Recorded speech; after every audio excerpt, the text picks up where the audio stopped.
Welcome into Just 5. And this week, 5 topics in 5 minutes. Can this professional gas bag do it? Well, we sure as hell are going to try. Let me start with schedule. The PGA Tour released their schedule for 2026 this week, and what we saw was an additional Signature Series event. And where that Signature Series event is noteworthy to me, it is in the state of Florida. It is at Doral, which is owned by the President of the United States. Do you think that'll be a spectacle? Of course it will be. And another Signature Series event is another opportunity to see the best players in the world. But doesn't that mean that some of those players might not play some of the other ones? Because we've seen that. They simply don't do it. So from the Masters at the beginning of April through the PGA Championship, which is the middle part of May, you have the Masters, then you have another Signature Series event, and then you have a regular event, and then you've got now this Miami Championship backed up by the Truist Championship, and then the PGA Championship. Is that all going to work out well with the best players playing all of them? I don't think so. Speaking of the best players, Scotty Scheffler has now won 5 times, and he backs up a 5-win season with a year in which he won 7 events last year. And he also is now finished in the top 8 in 13 straight events. The last person to do it did it more than 50 years ago. So for everybody who is being challenged by these Tiger references, there's no other way to give reference points that can actually contextualize his level of performance without invoking that guy. And what Scotty's done is still modest compared to what Tiger did. But that's where we are, and that includes scoring average, because if you look at another Vardon Trophy in which he is getting ready to win, his scoring average in a couple of these years has actually been lower than some of the years in which Tiger also won the Vardon Trophy. Very, very impressive. Let me get to the third issue here. It's not necessarily an issue.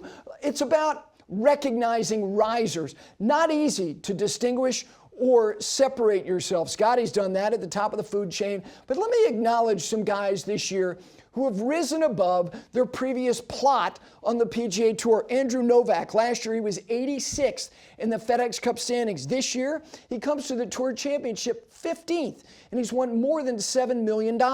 Ben Griffin, last year he was 61st. This year, he's 6th. How about J.J. Spaun? Last year, he was 98th. He comes to Eastlake 3rd. You talk about having a breakout year. And then finally, Maverick McNeely. He won at the end of last year, which really improved his position overall, but he was still 53rd. He comes to Eastlake 10th. And it speaks to something that Rory McIlroy was asked about in terms of guys getting opportunities. He said, look, Andrew Novak and Ben Griffin were in the same position a lot of these guys are going to be in 2026. And it may seem glib, but play better. And all those guys did just that. Let me get to my fourth item, Paul Azinger. Paul Azinger's had a hell of a life in the game of golf.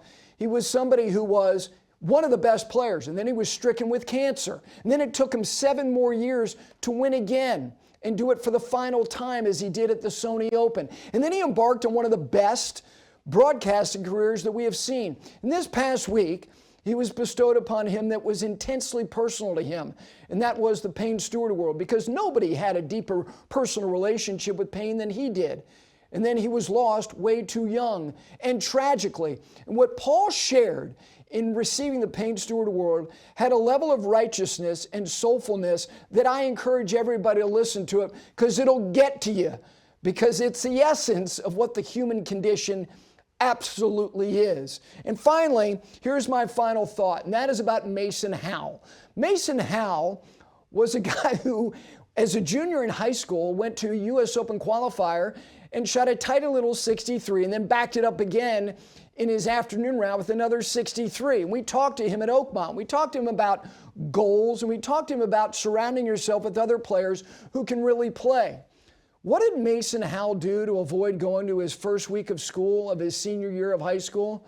He went off to the Olympic Club and he won the Havemeyer Trophy. And I'll say it now, and I'm sure I'm going to continue to say it again and again and again. They're getting younger, they're getting more precocious, and it's not talent, it's refined skill. When 18-year-old kids show up and win U.S. amateurs, you know we're in a different place. That is your Just 5. 5 subjects in 5 minutes. Are you impressed? Probably not, but I am. We'll see you next week.